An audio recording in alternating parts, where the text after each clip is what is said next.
figure out what's ahead of you and go there. Stop waiting. A lot of us are carrying resentment for having to slow down, to wait for everybody else to catch up to us. A lot of us are carrying resentment for feeling as though we let our dreams go in favor of being near and next to the many. And then these same people you abandon yourself for are abandoning you.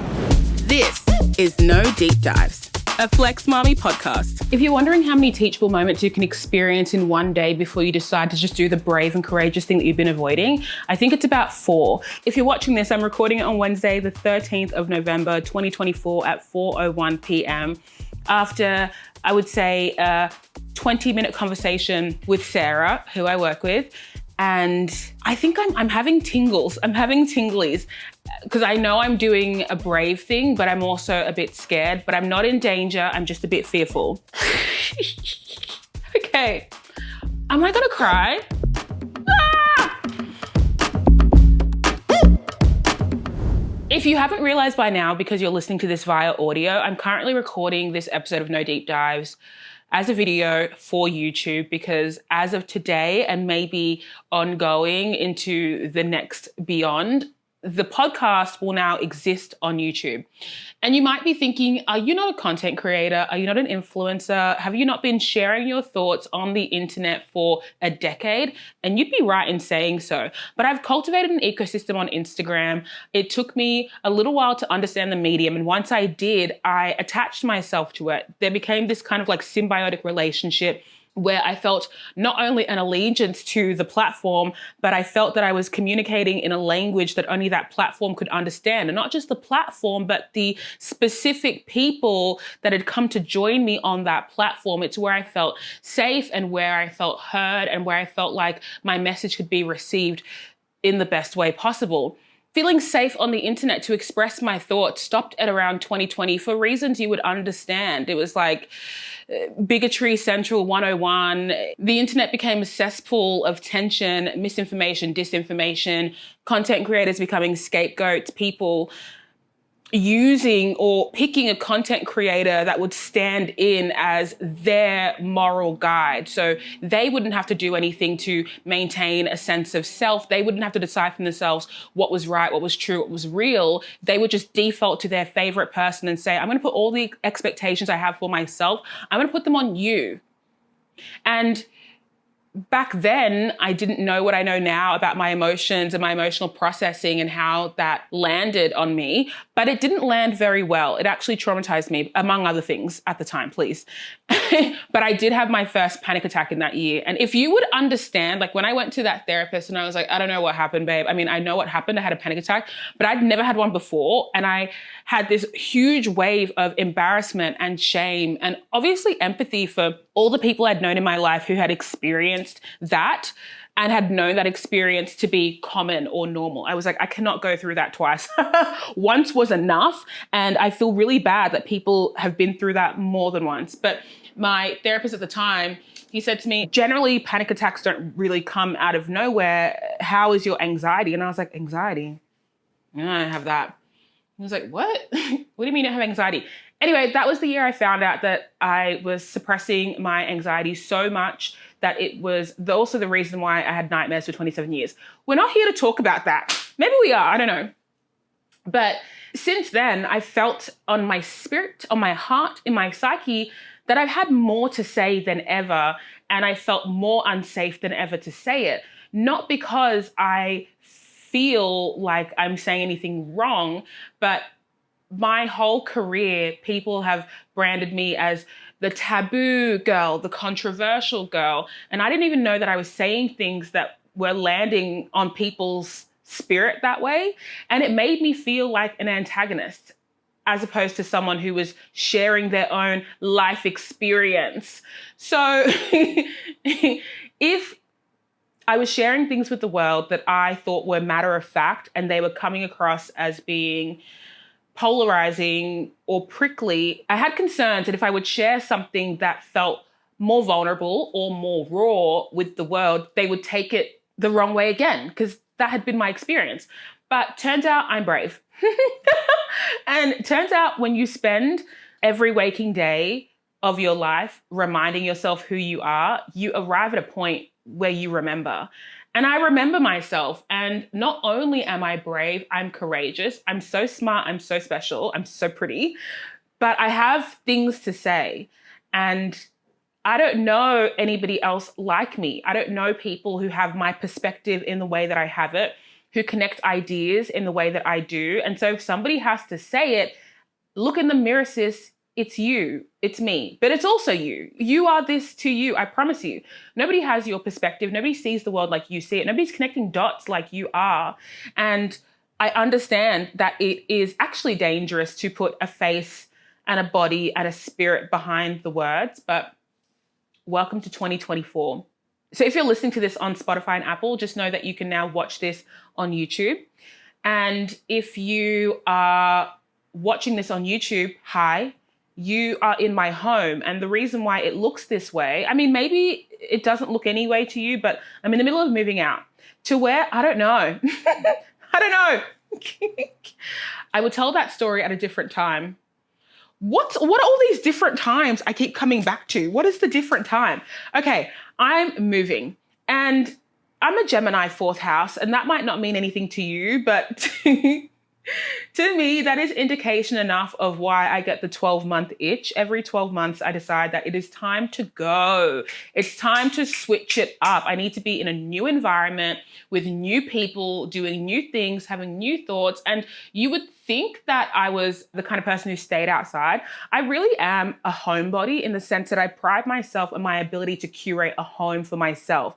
And that was a skill that I built. I definitely was that child and teenager who never had a room that reflected them, never had spaces that reflected them. And it suppressed me for the longest time. So the moment when I moved out around 20, I was like, every space I have is going to be my own utopia, the dream world that I create inside of the real world that is real to me and becomes a reflection of everything. Like everywhere I look, even though my house is technically in shambles, it's beautiful because I made it.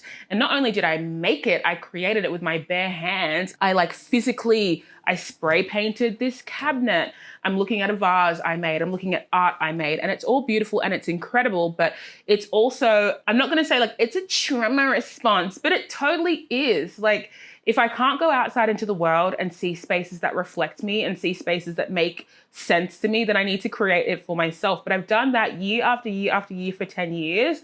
And not that I've maxed out on that experience, but when I went to Mexico and I finally experienced an ecosystem that reflected the way that I wanted to feel in the world, I recognized that I didn't need to use home as an escape.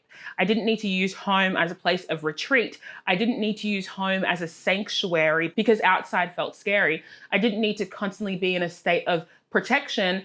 I didn't need to constantly feel so defensive. I can just be me in every environment. And these skills, like my ability to create and breathe life into things, isn't limited to a space that I own or a space that I lease. I can do that everywhere.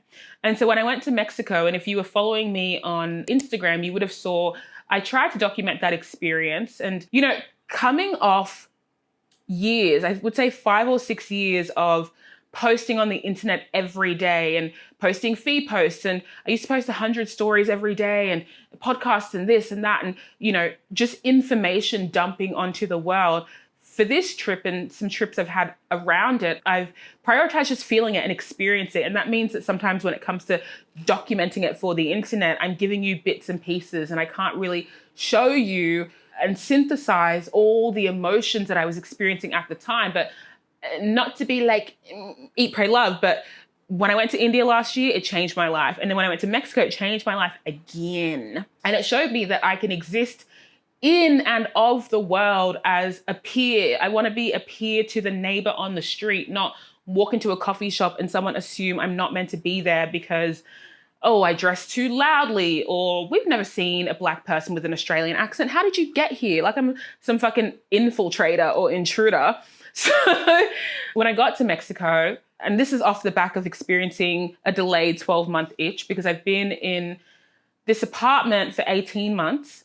I moved to Melbourne from Sydney, and I love Melbourne. I think it's incredible. Like, again, it changed my life. But going to Mexico, I was like, oh, this is what I've been looking for.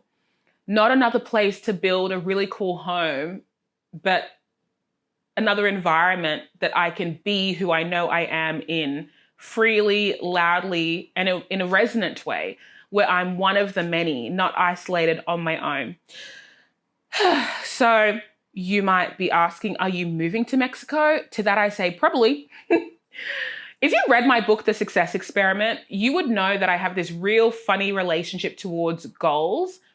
I never really believed in goals until I started working in this kind of like ecosystem, whatever it might be, where you achieve one thing and then the question that everybody asks you when you're in the midst of that achievement is, what are you going to do next?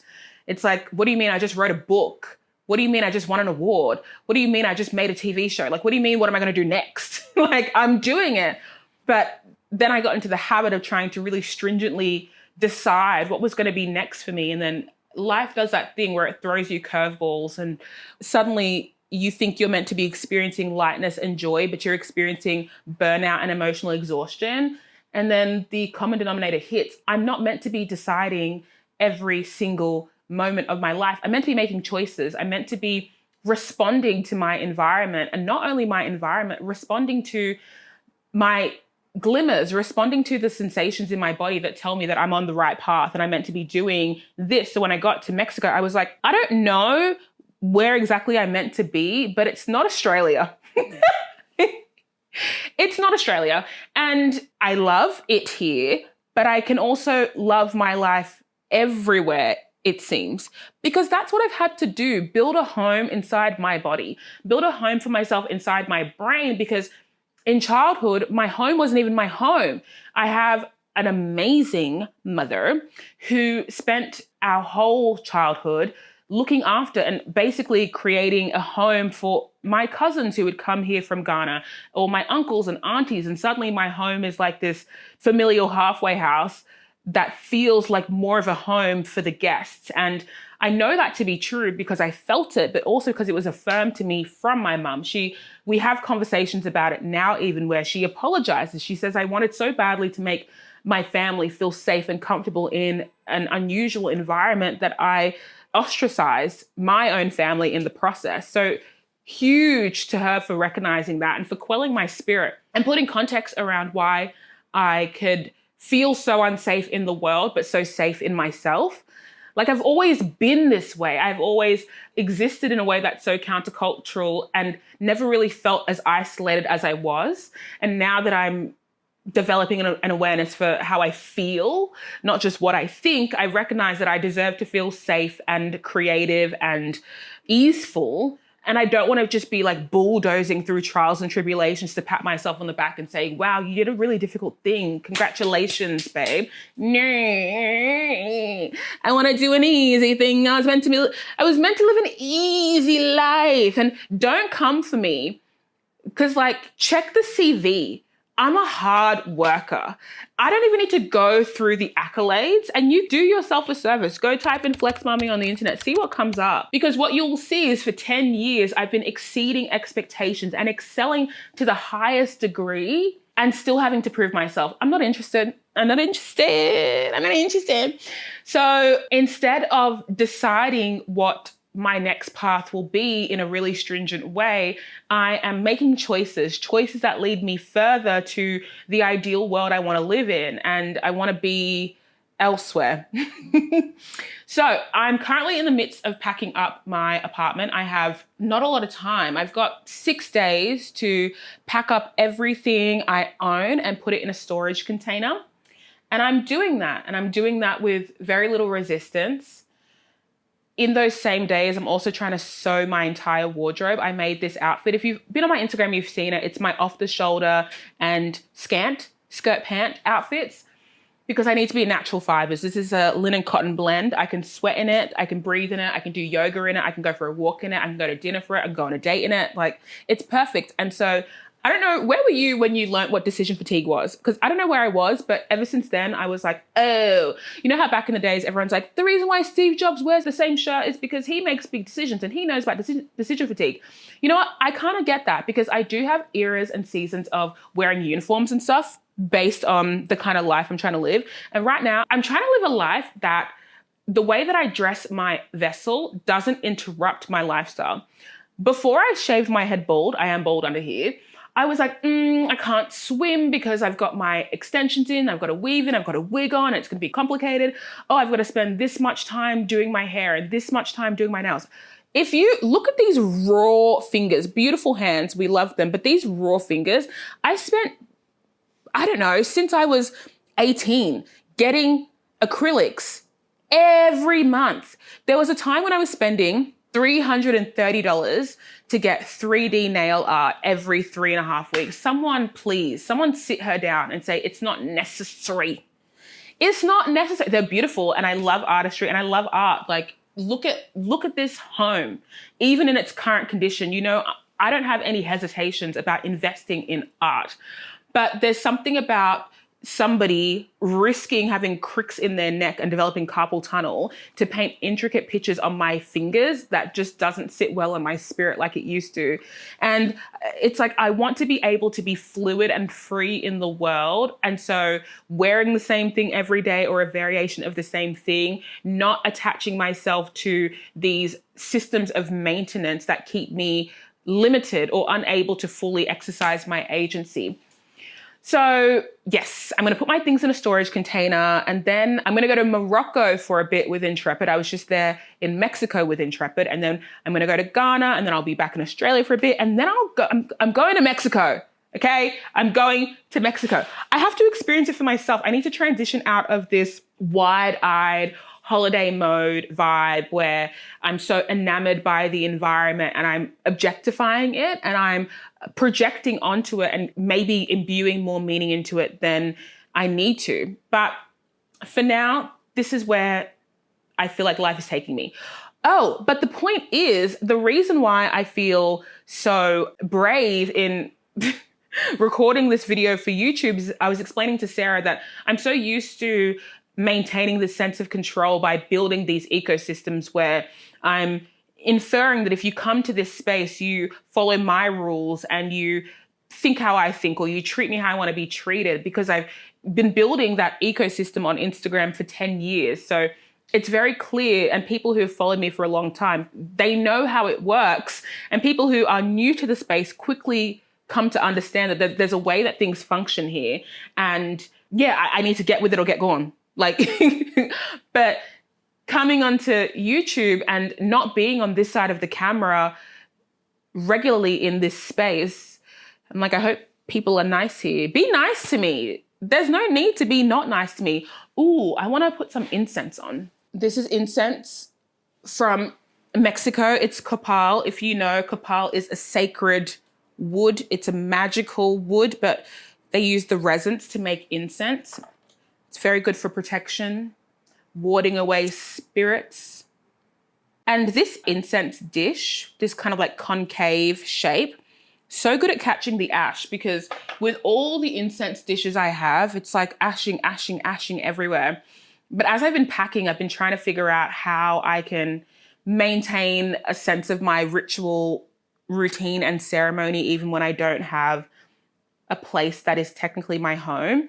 And it's with things like this, like, okay, maybe you can't bring every incense dish you've ever had, but you can bring one that's cute and functional.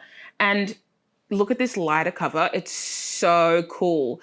It's like a leather eagle lighter cover with a gem in the front. It's just amazing. Anyway, also from Mexico. J'adore. Oh, I feel better already. I have my shell here. Look how beautiful this shell is. Again, if you can't see it, I'm not going to waste words to describe it. I'm really not. Okay, so that was my first teachable moment. Do the brave thing. Oh, but then when I was talking to Sarah, I'm like, the question isn't if I should make YouTube videos, it's how should I do it in a way that honors the podcast? Because I'm not sure if you knew this, but you can cast a birth chart or an astrological chart for anything. You can cast it for a person, you can cast it for a business. And so I have drawn up the birth chart for my businesses, and I drew one up for No Deep Dives today, and it was so illuminating because when you're drawing up a birth chart for yourself, that's about your energy, the way you are moving through the world, but everything else has its own unique energetic signature. And so when you're interacting with something else that has its own unique energy signature, you have to understand the alchemy. What is going to happen when I bring my needs and the needs of this podcast into the same space? How can I honor what the podcast needs? And how can I gain a better understanding of what the podcast does for me, but also what it does to the people who listen to the podcast? And so it was so sick to be like, oh, I see what's happening. Should I read you a summary? I think it's very interesting. So not to like put my podcast's business out there, but I think she'd be comfortable with this. So the first thing that just like, ooh, No Deep Dives is a Virgo rising conjunct Black Moon Lilith. Like, what a baddiana. Okay, so I was just watching a video that Chani uploaded on YouTube about Black Moon Lilith because the Chani app has just introduced that point into their app. And archetypal Lilith energy, I feel really strongly about. Back in the days, in the early days of the internet, I used to use Lilith as a pseudonym. And I'm still thinking about changing my name to Lilith. I think it really suits me. And also changing my last name, because who is that guy? That guy, i.e. my dad. I need to make a podcast episode on like, do we hate men or patriarchy? I need to get, okay, let me come back to the point. I'm looking at my notes, by the way. So with No Deep Dives having a Virgo rising, we can take the essence of how Virgo wants to appear, or how pure Virgoan energy appears when it's in its highest good. So it's discerning, it's analytical, it's conveying the sense of service. It's trying to gather and be the data collector of the material world, the data collector of what is known, what is seen, what is experienced. Virgos are really good at synthesizing the energy. And when I say energy, I mean material energy. Virgos are really good at pointing out, like, you missed that. You didn't see that. You're not looking at that. And yes, it may come across as a bit critical, or maybe it can feel like, why is this person always looking so deeply into me? Like, just let me live. A good example is anytime I've dated a Virgo, if I have a stain or a piece of fluff or something on my outfit that ruins the level of pristine, they're going to point it out. If my necklace chain is hanging at the front, not the back, they're going to point it out, because that's what a Virgo does. And they don't do it to be critical. They do it because Virgos often, with the people they love especially, or like, they're trying to maintain and retain the sense of purity and perfection that they see in you. So when they see that standard deviating, they're like, let's pick it up. Let's pick it up. I know you're not like this. And better yet, let me point it out just in case you don't understand that the way that you're presenting right now is ruining not the facade of you, but the reality. And this is just Virgo type thinking. Virgo cares about perfection, similar to the way that Libra cares about perfection, except Virgo is so acutely in the material world that sometimes it's like, I need to let you know what I see. I need to let you know what is real. I need to let you know what is happening. But what makes it extra special is understanding the way Black Moon Lilith energy manifests. And if you were into astrology and you are interested in watching an 1.5-hour video, understanding the lore and the history and the mythology of the Lilith archetype, then I definitely recommend it. But Lilith energy, Black Moon Lilith energy, is fundamentally raw. It's kind of like that. It's a raw, unapologetic, untamed, unabashed, boundless kind of energy that it's inherently feminine. It's everything that the subservient, virginal maiden is not. Lilith is sexy. She's sensual. She's raw, rude, aggressive, wanton, not demure, more so bratty, if anything. But Lilith energy is like, she's not here for, this needs to be polished and we have to worry about presentation and we have to make sure everything lines up really neatly. Lilith is like, I'm here and I'm ready to reveal. Open your ears. Open your ears, open your mind, open your spirit and receive.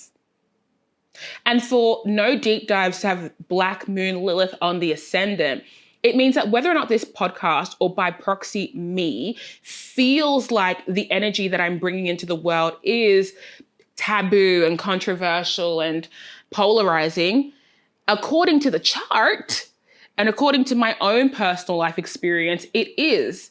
And often part of what people reckon with when working with their rising sign is understanding that often how you're perceived sets the tone for how you move through the world. And whether or not you relate to it or not, you're going to be impacted by it, because that's the energy that most people are experiencing from you. And so with being a Virgo rising, it's the perception that even if I don't feel like I want to be on it, there's a standard that needs to be met, and a standard that I expect from this podcast, and a standard that people who listen to this podcast expect. And when I say standard, I'm not off-put by that word or that phrase. I just recognize the legacy of what has already been done, and I aim to exceed it or match it. And so I was saying to Sarah earlier that it's ironic that I'm having this sensation of wanting to start filming this podcast when my house is in a mess and when it's not looking pristine, but I don't actually care.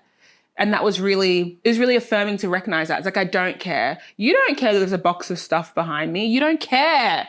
It doesn't matter. What matters is the quality and the integrity of what I'm telling you. That's what matters. And I need to remember that.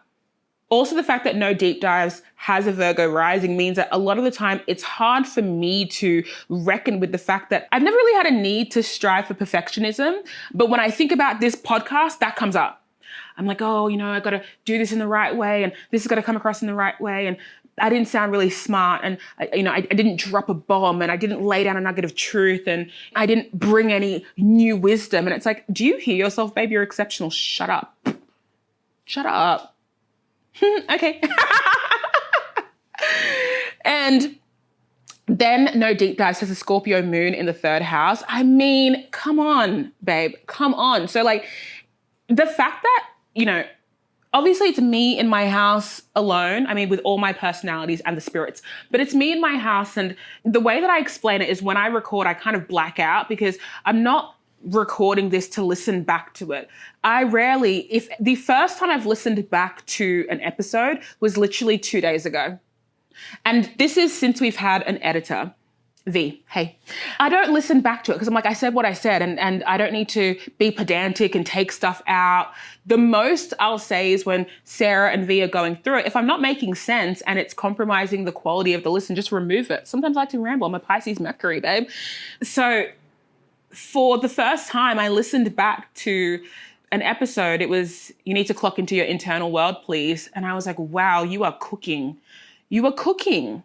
You have so much great to say, and it needs to be shared so you can make room for more wisdom to enter your vessel. Come on now. But with that Scorpio moon, it's like, there's something so cathartic about how this podcast wants to present itself, like the topics that I want to talk about, how I want to deliver the information to you.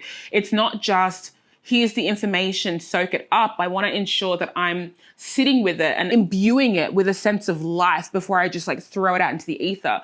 And the podcast having a Scorpio moon in the 3rd house and me being a Scorpio north node, it means that a lot of where I'm challenging myself to grow, a lot of the way that I'm ascending in this lifetime can be seen and reflected in what this podcast is asking of me, which is to take these lessons I'm learning in this metaphysical space, ground them, and bring them into the world through this podcast, but not just through the information, through expressing to you how it is changing me, how it has changed me, the reflections and the insights. And I still resonate with this podcast being called No Deep Dives because I want the freedom to jump around and follow my tangents and say what's on my mind in the way that it's coming across and not have to disclaim every fucking thought. Like, this would mean this, this, and this, and this. It's just, this is how it landed on me.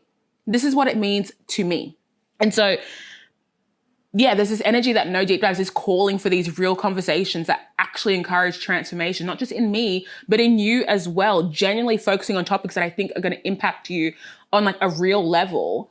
Because where I'm trying to go, I want people to come with me. this matriarchal utopia needs to be built and led by people who give a shit about stuff and who are brave enough to express that they care about what they care about. I mean, we don't need to go into all of it. The point is that the major thing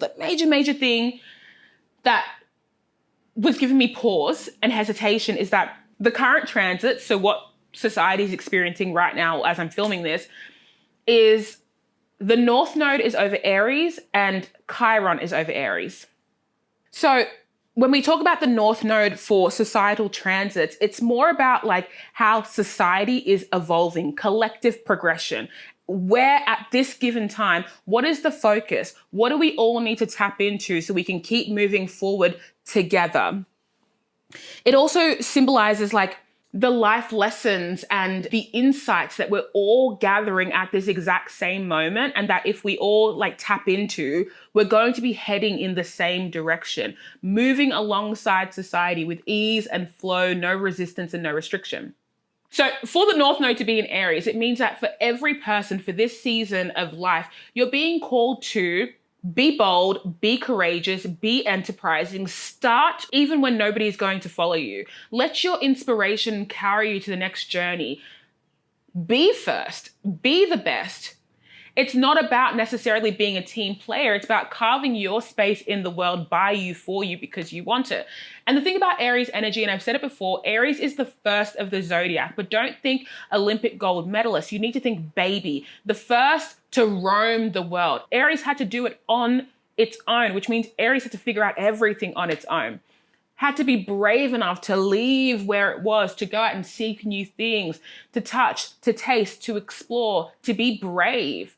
And obviously, Aries experiencing the world on its own for so long means that oftentimes Aries doesn't really have a good idea of how it affects other people. Okay, this is a really good example of Aries energy.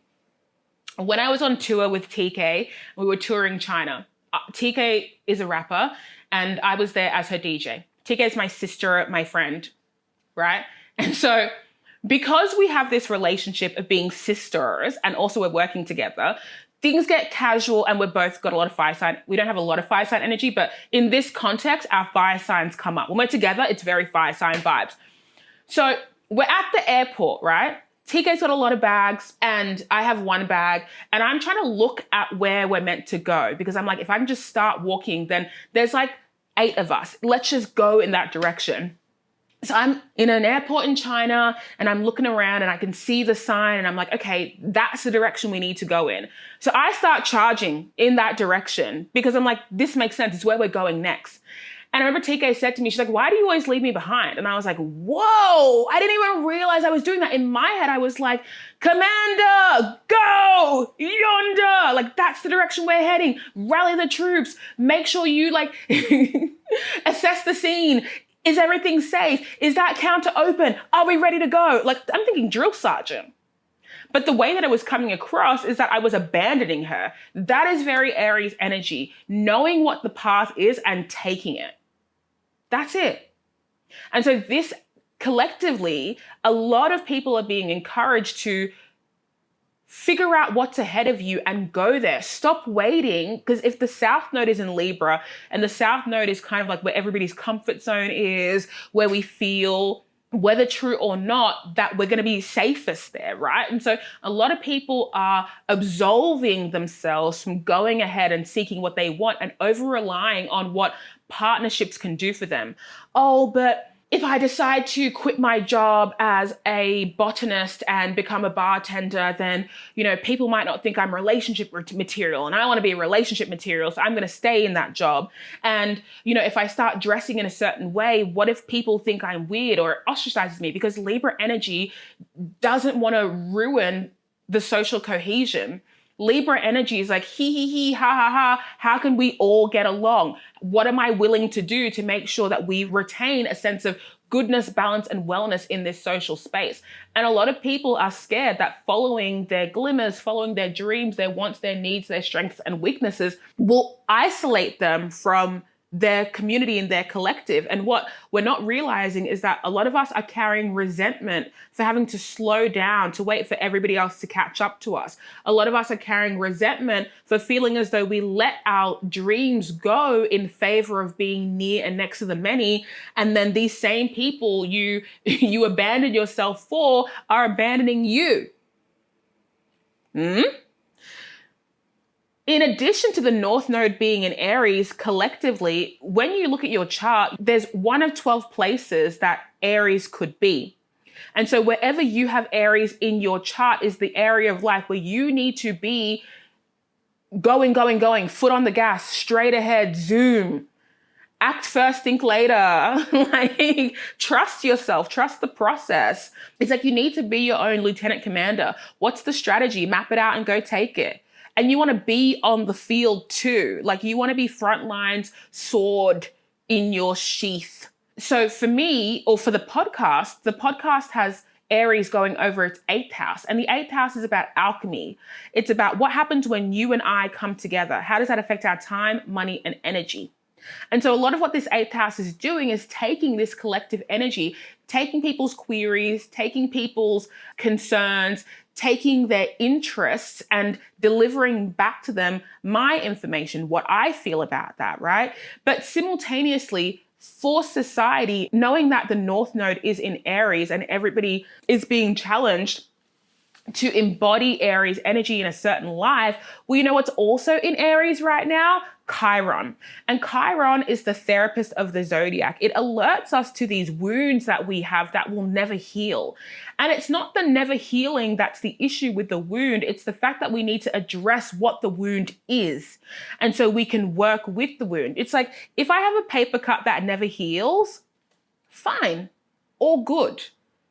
But if I have a broken arm that never heals and I, decide not to look at it and not to be aware of it, and that broken arm has now evolved or snowballed into something far more gross and far more scary and far more dangerous, but I don't notice because I'm not tracking it or monitoring it or being aware of it, then that wound that never heals can multiply or transform or mutate into something far worse that then also won't heal.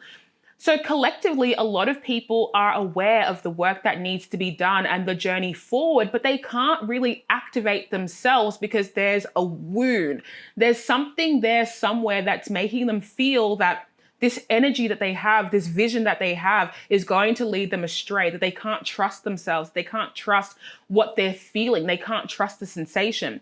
And the thing about Aries energy, it runs on inspiration. And a lot of people are creatively constipated, emotionally constipated, and they can't allow the inspiration to flow through. These channels are blocked. So it's like a double whammy. This sensation that I must be doing more, I must be seeing more, I must be knowing more, but this fear that if I allow myself to explore these sensations that it might not work out, I might lose, I might get hurt, I might embarrass myself. So you're embarrassing anyway, we all are. I got some volcanic rock in Mexico that I've been putting in my water. Amazing. This is why it's so important we know the chart. So if you've been feeling over the last couple of months that this energy of people pleasing or codependency is just evaporating from your body, blessed be. Blessed be, because it means that you're tapped into a collective feeling. Right now, the call is for courage. Right now, the call is for abandon what does not serve you and move closer to what does. And this is none of that like, oh my God, like I'm on my journey forward and nobody gets me, I'm so unique. No, it's recognizing that you have these attachments to people, attachments to situations, and you've overshot how valuable they are to you. If anything, they're depleting you, all right? You've now oriented yourself around people who don't even like you that much. I'm so sorry. They actually don't want the best for you. They actually don't see you, and they're banking that you don't see yourself. And it's no shade. Not everybody around you is a demon enemy, but a lot of the people around you are people that you don't need to be around, but you have fear that if you take the step forward away from the many, you're going to be alone. And I promise you, there are millions of people going in the same direction that you are, and you will meet up at certain points and thank yourself that you decided to take a chance. I promise you. In the 3.5 weeks I was in Mexico, for 2 of those weeks, I was on a group trip with a bunch of 55-year-old. I mean, I think 50 was the youngest age and like 60 something was the oldest age. They're all having like they weren't all retirees, but okay, there wasn't anyone my age. That's fine. In the 10 days, I was quote unquote alone and didn't know anyone in Mexico. I probably made like 7 friends who I still talk to this day. I went to a beach town called Puerto Escondido for 1 night and stayed with this beautiful, beautiful, beautiful Adelaide and Lulu, who I met on Instagram. They DM'd me. I told you I would do this, by the way. I told you that I'm trying to see the world. So if anybody wants to open up their home to me, I will come.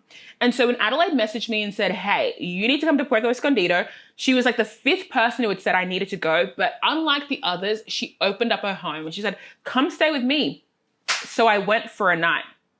And when I tell you, if I had been stuck in the old mindset of I'm only going to travel with my codependent friends that I've known for my whole life and I'm not going to meet anyone new or talk to anyone new, you've heard me say it before, at least if not on this podcast, one of my own, I don't need any new friends. That's what I used to say. I was closed off because a lot of the friends I had at that time were codependent relationships. They were draining. They were vampiric. They were taking so much out of me that meant that I thought that I didn't have any energy for the world. And it's crazy because if I didn't abandon ship, if I didn't leave that Libra South node and go further towards my Aries North node, then I wouldn't have ended up in a random beach town on the coast of Mexico with 2 people I met from Instagram having the best time ever. Life comes at you first. Alas. But I feel really good about this. I feel like this is a necessary evolution.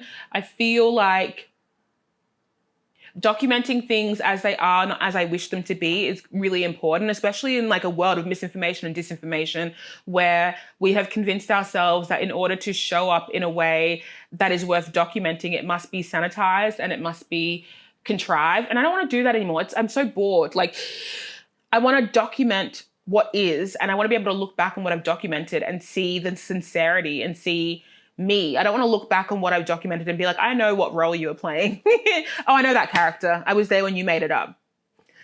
Right now, I care more that I'm expressing myself accurately than I care more about being understood. And ironically, I've never been more understood. So there's something there. Maybe it's not irony. Maybe it's just how that works. No Deep Dives, a Flex Mommy podcast. Alas, if you are watching this right now, then thank you. And if you're listening to this and you want to watch it, there'll be a link in the show notes for you to access. And who knows what the next backdrop to this will be. I'm going to record a few more episodes while I'm sitting here. But in the future, we can be anywhere. But if you're also watching this on YouTube, and that means that there's a comment section that you can leave a comment and continue the conversation. Like, I'm so interested in what it looks like to take the next step further and to evolve from I speak into the void and you absorb the message, speak back into the void, and we meet in the middle. And that is the alchemy. Like, there's alchemy happening when I decide to turn on a microphone, turn on a camera and film. There's alchemy that happens when you decide to listen to what I'm saying. But what happens next when we talk about what I'm saying, or better yet, you and somebody else who's listening to what I'm saying start talking? This is why they don't want us to gather, because we're going to start making a lot of sense.